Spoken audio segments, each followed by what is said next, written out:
The sign was bigger than her chest. It swung slightly every time she breathed. White cardboard, thick black marker. Liar! She stood perfectly still, head down, shoulders tight, not moving because she knew people were watching. And the worst part? They weren't strangers. They were her family. You ever see something that doesn't make sense at first, but your gut immediately tells you something is very wrong? That was me. Before we continue, please hit the like button, subscribe to the channel, and turn on the notification bell for updates. My name is Elena Ruiz, 32, and I got there late that afternoon. Too late. The call I got from my cousin Marissa, 38, had been vague. You need to come. It's about Lily. No urgency, no panic, just controlled. I thought maybe Lily, my 7-year-old daughter, had gotten into trouble at school again. Spilled something, said something she shouldn't. Normal kid stuff. Nothing prepares you for this. She was standing outside my aunt's house, not in the yard, not hidden, right by the sidewalk, where people walk their dogs, where neighbors pass, where cars slow down just enough to look. And they were looking, but no one stopped. No one asked. No one said a word. Lily didn't look up when I got there. That's what hit me first. Not the sign, not the people, her. She always looks at me. Always. Even when she's scared. Even when she thinks she's in trouble. But this time, nothing. Just her eyes fixed on the ground, like if she moved, something worse would happen. I turned, and that's when I saw them. My family, standing off to the side like this was normal.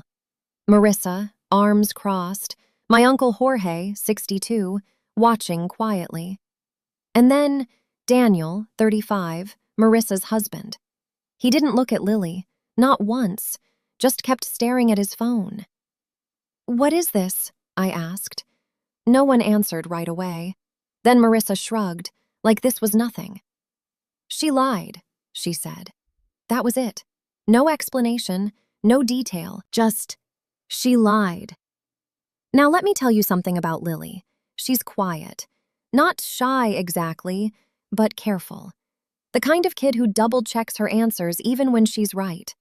The kind who cries if she thinks she upset you. A liar? No, that word doesn't fit her. It never has. "How long has she been out here?" I asked. Marissa didn't hesitate. "Since noon." I checked my phone. It was almost 4:30. 4 hours. 4 hours, with that sign around her neck, in public. People walked past again. A woman slowed down, looked at Lily, then kept going. A guy across the street actually took his phone out, recorded, and still no one stepped in. I stepped closer, slowly, like approaching a scared animal. "Lily," I said gently. Nothing. Her fingers tightened slightly at her sides. That was it. That tiny movement. Fear. Not guilt. Fear. "Take it off," I said, reaching for the string. Marissa's voice cut in sharp. "No, she hasn't learned her lesson yet." Lesson. That word echoed. Because this didn't feel like a lesson. It felt like something else. Something colder. I didn't argue, didn't yell, didn't even look at them again. I just lifted the string over Lily's head. The cardboard bent slightly as I pulled it free. She flinched. Not from me, from them. "Put that back," Daniel muttered without looking up. I ignored him, took Lily's hand. It was cold. Too cold for a warm afternoon. "We're leaving," I said. Marissa scoffed. "You're making this worse, Elena." Worse? I looked down at Lily, at the red marks on her neck from the string, at the way she still wouldn't look up, and something inside me shifted, quietly, completely. I didn't ask what happened. Not there, not in front of them, not while she was still shaking. I just walked her to the car, opened the door, helped her in, closed it gently. And as I walked around to the driver's seat, I felt it. That feeling you can't ignore, the one that says, this isn't what they're telling you, not even close. Because kids lie sometimes, sure, but they don't look like this when they do. I got in the car, started the engine, and finally, she whispered something. So quiet I almost missed it. "Mom." A pause, a breath, then, "I didn't lie." And right there, I realized something that made my stomach drop. I wasn't walking away from a punishment, I was walking straight into something much bigger.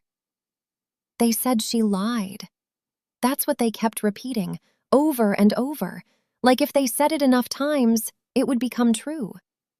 The drive home was quiet, too quiet. Lily sat in the passenger seat, still clutching the edge of her shirt like she needed something to hold on to. I didn't push her, didn't ask questions right away. Because whatever had just happened, it wasn't normal, and kids don't shut down like that unless something deeper is going on. We got home. I knelt in front of her, same way I used to when she was smaller and scared of thunderstorms. "Hey," I said softly, "look at me." It took a few seconds, but she did, and her eyes were swollen, not just from crying, from holding it in, for hours. "What happened?" I asked. Simple, calm, no pressure. She hesitated, looked down again, then whispered, "I told them something." A pause, her fingers tightened. "About Uncle Daniel." My chest tightened instantly. Not panic, not yet, but something sharp enough to make me pay attention. "What about him?" I asked carefully. She shook her head quickly, too quickly, like she'd already learned that answering that question leads to something bad. "They said I made it up," she murmured. "They said I was lying." There it was again, that word. "Why would they think that?" I asked. "I don't know," she said, but it didn't sound like she believed that. It sounded like she did know, but didn't feel safe saying it.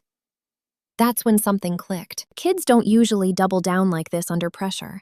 Not after hours of punishment, not after being humiliated in public.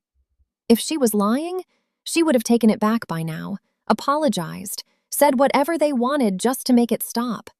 But she didn't. Instead, she whispered, "I told the truth." I felt something cold settle in my chest. "Okay," I said gently. "You don't have to tell me everything right now." Her shoulders dropped slightly, just a little, relief. "But I need you to answer one thing," I added. She nodded, barely.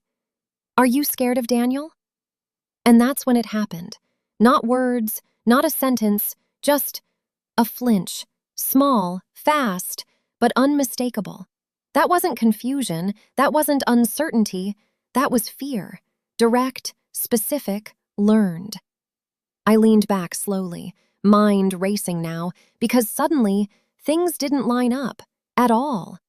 If this was just a lie, why punish her like that? Why make it public? Why involve everyone?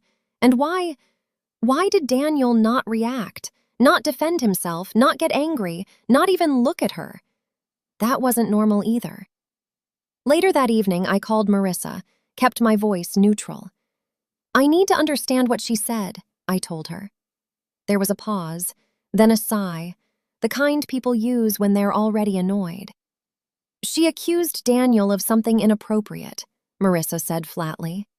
My grip tightened on the phone. "Inappropriate how?" "She said he made her uncomfortable," Marissa replied quickly, "but she couldn't explain it properly. It didn't make sense." Didn't make sense. She's 7. "So your solution was to hang a sign on her?" I asked. "She needed to understand the seriousness of lying," Marissa snapped. "She could ruin someone's life with accusations like that." There it was. Not concern, not confusion, fear of consequences. But not for Lily. "For him," I said quietly. Marissa didn't respond. That silence said more than anything else. After the call, I sat there for a long time, thinking, replaying everything. Lily's face, the sign, Daniel's silence, the way no one questioned it. And then something else surfaced. A memory, small, easy to ignore at the time. 2 weeks ago, family dinner. Lily sitting unusually quiet, Daniel offering to get her dessert, her saying, "No, I'm okay." Too fast, too firm. At the time, I brushed it off. Kids do that. Now, it didn't feel random anymore. I went to check on her. She was curled up in bed, awake. "Mom," she whispered as I sat beside her. "I'm here," I said. She hesitated again, then asked something that made my stomach drop. "Are you mad at me too?" "No," I said immediately, too quickly, too firmly. And for the first time since I picked her up, she looked at me fully. "Then why didn't they believe me?" I didn't have an answer. Not yet. But I knew one thing for sure now. This wasn't about a lie, not even close. And if I was right, then what they did to her, that wasn't punishment, it was a warning. So I stopped asking what she said and started asking why everyone else was so afraid of it. The next morning, everything felt different. Not louder, not chaotic, just tighter. Like something invisible had wrapped itself around everything, pulling it inward. Lily stayed close to me, closer than usual. Didn't wander off, didn't ask for cartoons, didn't even touch her breakfast. Every time her phone buzzed, or mine, she looked up, alert, worried, waiting. That's not how kids act after being caught lying. That's how they act when something isn't over yet. I didn't call Marissa again, didn't confront anyone, because if there was one thing I was sure of now, they weren't going to tell me the truth. So I changed approach, quiet, careful. I started with details. "Lily," I said gently later that afternoon, sitting beside her on the couch, "when you told them, where were you?" She thought for a second. "In the kitchen," she said. "Who was there?" "Mommy, Aunt Marissa, and Daniel came in after." After, important. "What did he say?" I asked. She shook her head. "Nothing." Nothing. Again. That silence was starting to feel louder than anything else. "Did anyone ask you questions?" I continued. She nodded. "Aunt Marissa did." "What kind of questions?" Her voice got smaller. "Like, why I said it, and if I was sure." "Were you sure?"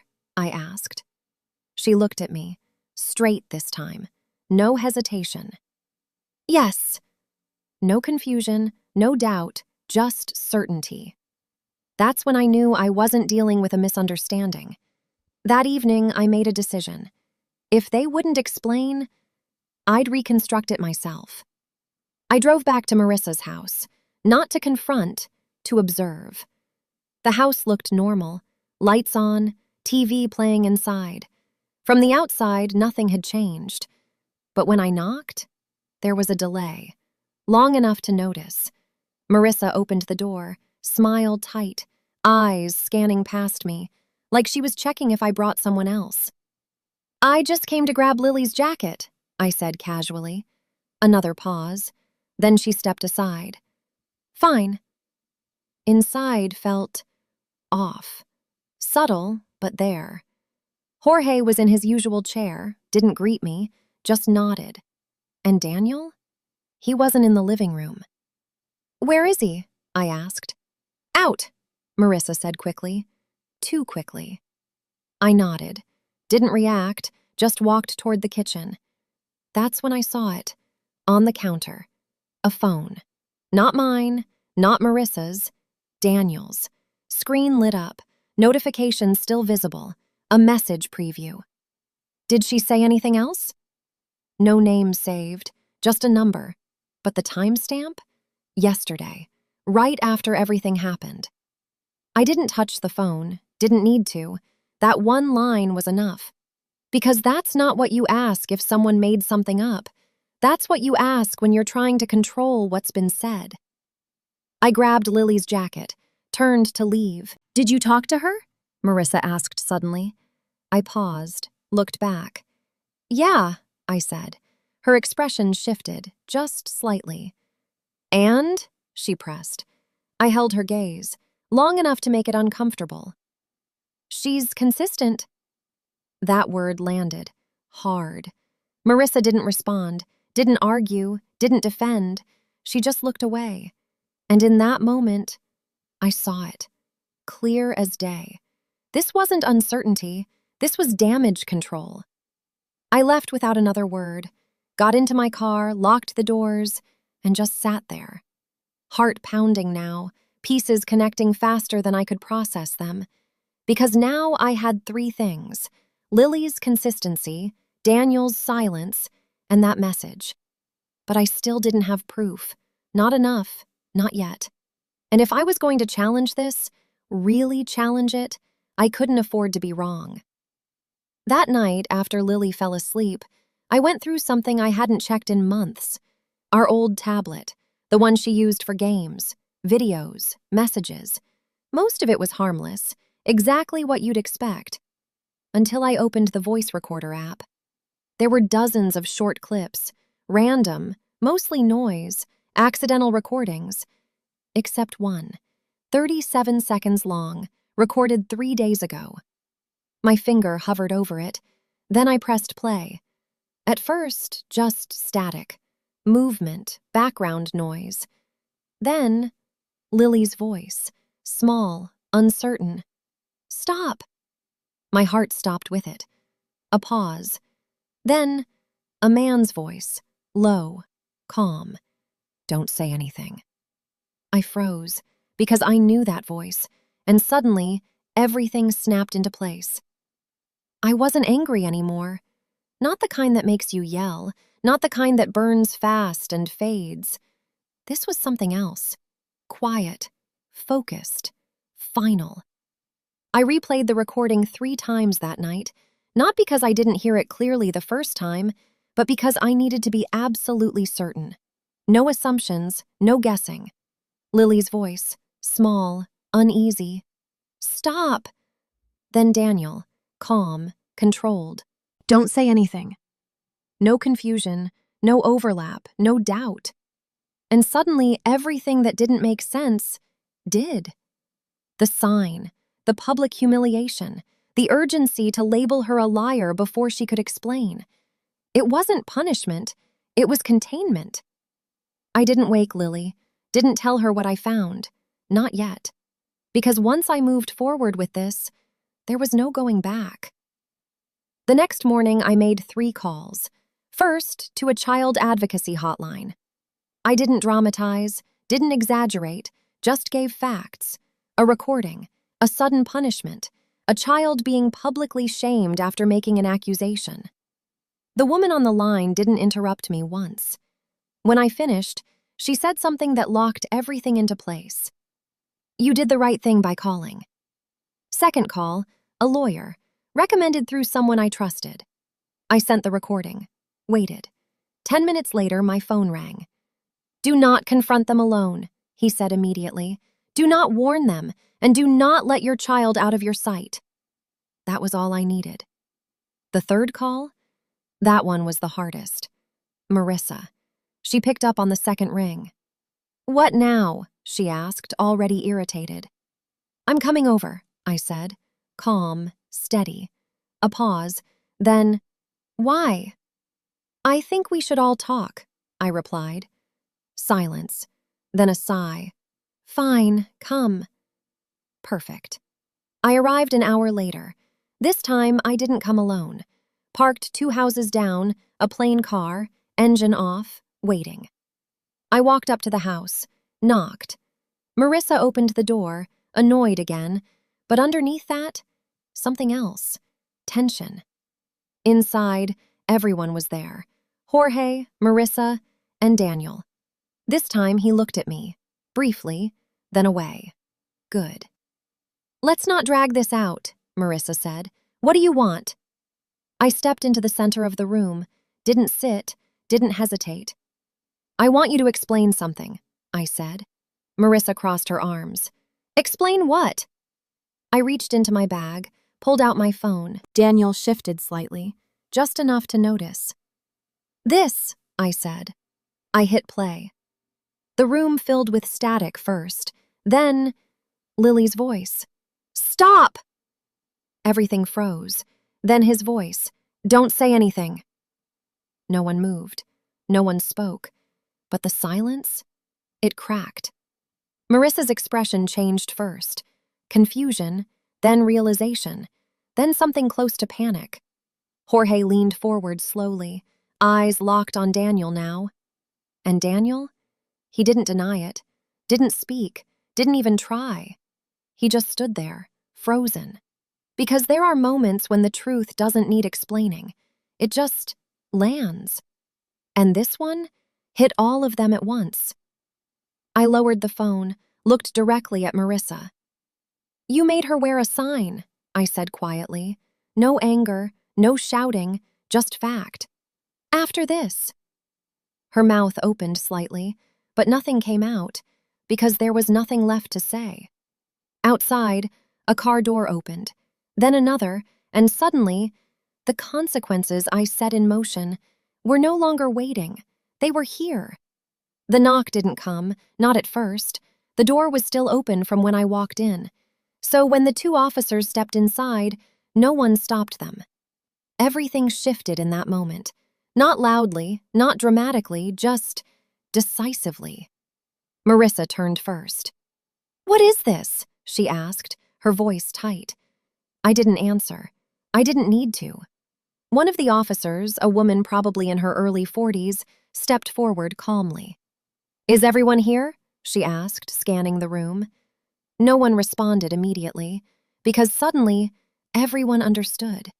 This wasn't a family discussion anymore. This was real. Let's make this clear. No confusion, no missing pieces. 3 days before that sign ever touched Lily's neck, Daniel had been alone in the living room with her. Not long, not obvious, just enough time for something small, but wrong.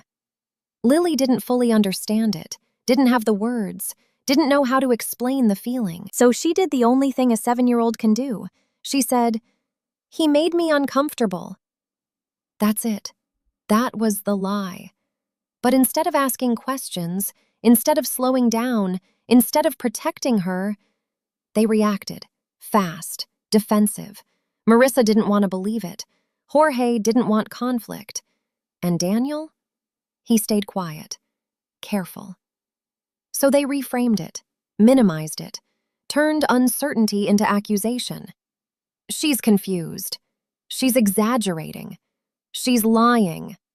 And once that word was chosen, they committed to it, fully. Because if she was lying, then they didn't have to face anything else.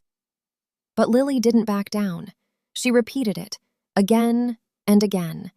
And that's when it became a problem. Not what she said, but that she wouldn't unsay it. So they escalated.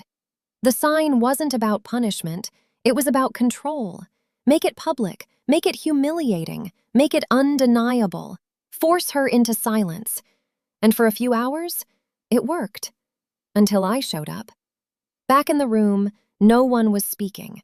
The officer turned to Daniel. "Sir, we need you to step outside with us." He didn't argue, didn't resist, didn't even look surprised. He just nodded slightly and walked. That was the first time I saw it clearly on his face. Not panic, not confusion, resignation. Marissa finally found her voice. "This is insane," she said, shaking her head. "You're blowing this out of proportion. She's a child." The officer didn't raise her voice, didn't react emotionally. "She is," she said calmly, "and that's exactly why we're here." That sentence landed harder than anything else. Jorge leaned back slowly, rubbing his face. He looked older suddenly, smaller. And for the first time since all of this started, no one said the word liar. Not once. I stepped back, hands steady now, heart not racing anymore. Because the doubt, the question, the weight of what if I'm wrong, it was gone, completely. And in its place, something quieter, relief. Not victory, not satisfaction, just relief. Things didn't explode, they unraveled. Daniel was taken in for questioning that same day. The recording, combined with Lily's consistent statements, was enough to open a formal investigation. And here's the part people don't talk about enough. Consequences don't always come fast, but they come. Within days, more details surfaced, patterns, moments others had ignored, dismissed, explained away, not just with Lily. That silence he relied on, it didn't hold anymore. Marissa tried to call me 6 times. I didn't answer. Then came the messages. I didn't know. I thought she misunderstood. I was trying to protect my family. But here's the truth. She did protect her family, just not the right person. Jorge never called, not once. But I heard from others that he stopped defending Daniel almost immediately, that he avoided conversations, that he stayed quiet. The same quiet that allowed everything to happen in the first place. And the neighborhood? They remembered. The girl with the sign. Except now, the story was different. Not a child who lied, but a child who tried to tell the truth. That video someone recorded? It resurfaced. But this time, it didn't shame her. It exposed everything else. A week later, Lily and I were sitting in the backyard. No sign, no tension, no watching eyes. Just quiet. The normal kind. She was drawing with chalk, small shapes, careful lines. I sat beside her, not rushing, not pushing. After a while, she looked up at me, really looked. "Am I in trouble?" she asked. I shook my head. "No." A pause, then, "Did I do something bad?" And that question, that's what stayed with me. Because even after everything, after being punished, after being humiliated, after being ignored, that was still her fear. I leaned closer, kept my voice steady. "You told the truth," I said. She watched my face carefully, like she needed to be sure. Then she asked, "Are you sure?" I nodded, and for the first time since that day, she smiled. Small, but real. I reached into my bag, pulled something out. The sign. I had kept it, not as a reminder for her, but for me. I placed it on the ground between us. She looked at it, quietly, then back at me. "Can we throw it away?" she asked. I shook my head slightly. "No," I said. Then I tore it in half and handed her the pieces. She didn't hesitate, dropped them straight into the trash. No ceremony, no second glance, just done. Weeks later, things felt different. Not perfect, but steady, safer. And Lily? She started talking more, laughing again, asking questions, looking up. That was the biggest change. Because the girl who once stood on a sidewalk, head down, afraid to speak, now met the world differently. Not fearless, but not silenced.